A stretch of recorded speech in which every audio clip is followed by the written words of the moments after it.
माता रानी की कृपा से सभी भक्त लाइव दर्शन करें और माँ की कृपा प्राप्त करें। जगत के विधान को रचने वाली महामाया माँ भगवती और जगत के पिता महादेव शंकर, जब भगवान शंकर एक बार तप करने के लिए सुमेर गिर पर्वत पर गए तो वहाँ देखा गुफा में बैठ कर के तप करने लगे।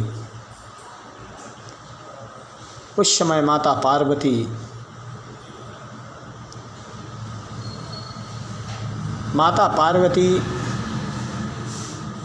गुफा में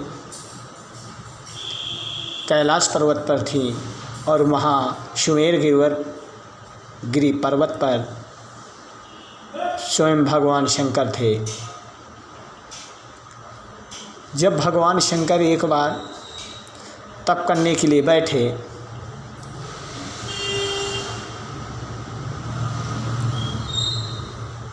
तो 5000 वर्ष बीत गए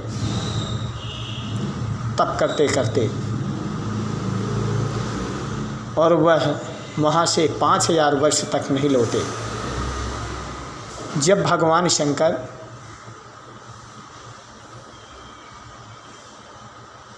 वहाँ से लौटे नहीं तो माता पार्वती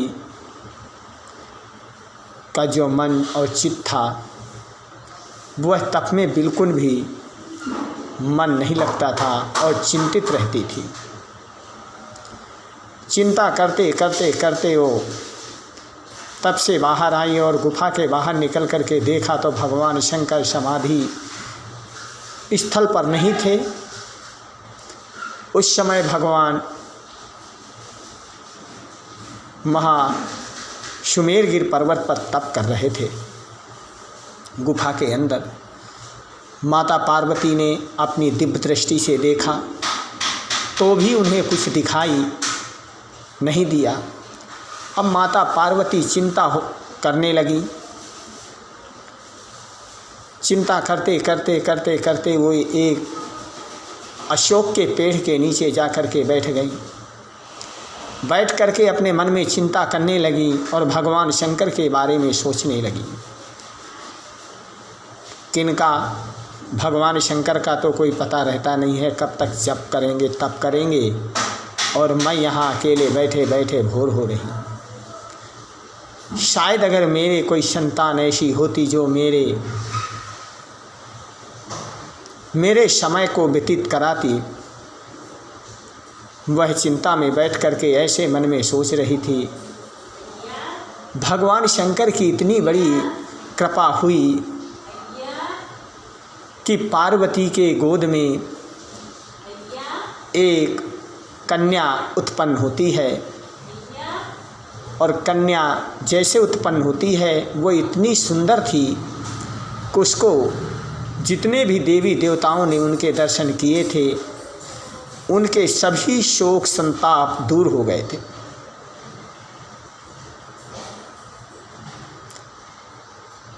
माता पार्वती ने देखा कि इच्छा के अनुसार मुझे एक पुत्री मिली है, अब इस पुत्री का नाम क्या रखा जाए। उसी समय भगवान शंकर आ गए। भगवान शंकर ने देखा कि माता पार्वती के गोद में एक पुत्री खेल रही है। भगवान शंकर से माता पार्वती पूछती हैं कि हे प्रभु, आप इतने समय तक कहाँ थे और आप कहाँ से आ रहे हैं। तो माता पार्वती पूछती हैं, भगवान शंकर कहते हैं कि मैं सुमेरगिर पर्वत पर तप कर रहा था देवी। निश्चरों का प्रताप बढ़ता चला जा रहा है, ऋषि मुनियों की शक्तियाँ क्षीण होती चली जा रही हैं, इसलिए उनकी रक्षा के लिए तप कर रहा था।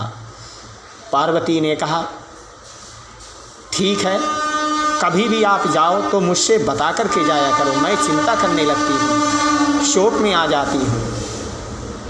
भगवान शंकर ने कहा ठीक है, दोबारा वैसा नहीं होगा। जब माता पार्वती ने भगवान शंकर ने पूछा कि देवी ये कौन है?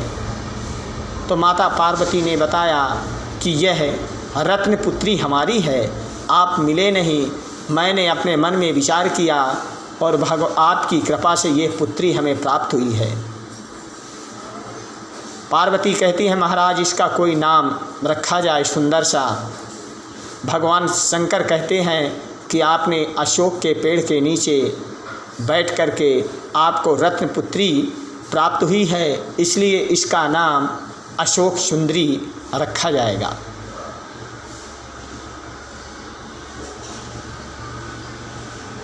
बहुत सुंदरी पुत्री थी। इस प्रकार से माता पार्वती ने भगवान शंकर से आग्रह किया कि प्रभु आगे से आप मुझे छोड़ करके नहीं जाएंगे। आज दिन बुधवार तिथि अष्टमी 12:20 तक दोपहर को रहेगी। इसके बाद नवमी प्रवेश करेगी। अब हम दुर्गा भागवत का पाठ करेंगे, जिससे सभी भक्त लाइव दर्शन करेंगे और माता रानी की कृपा को प्राप्त करेंगे। ओमस्तशूकपरेषु गदेषु कुलिशं पद्यं धनुषि कुण्डिकां दण्डं शक्तिमशीष्य च मुजलजं घण्टाशुराभाजनं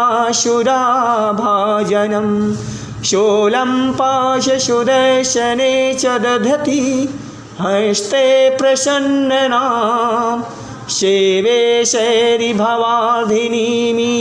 महालक्ष्मी सरोजि स्थिताम्। ओम ऋषियाचो नमः।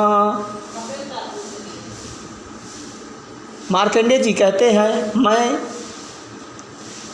कमल के आसन पर भगवान माता रानी मार्कंडेय जी से कहते हैं कि मैं कमल के आसन पर बैठी हुई प्रसन्न मुख वाली महिषासुर मर्दिनी माता भगवती माँ लक्ष्मी का मैं भजन करता रहता हूँ, जो अपने हाथों में अक्षमाला, फरसा, गदा, बाण, ब्रज, पद, धनुष, कुंडिका, दंड, शक्ति, खड्ग, ढाल, शंख, तोमर, गदा, मधुपात, शूल, पाश और चक्र धारण करती हैं। इस प्रकार से माता रानी का वर्णन करते हुए मार्कंडेय जी ऋषियों से बताते हैं। बोल सच्चे दरबार की जय। जय माता दी।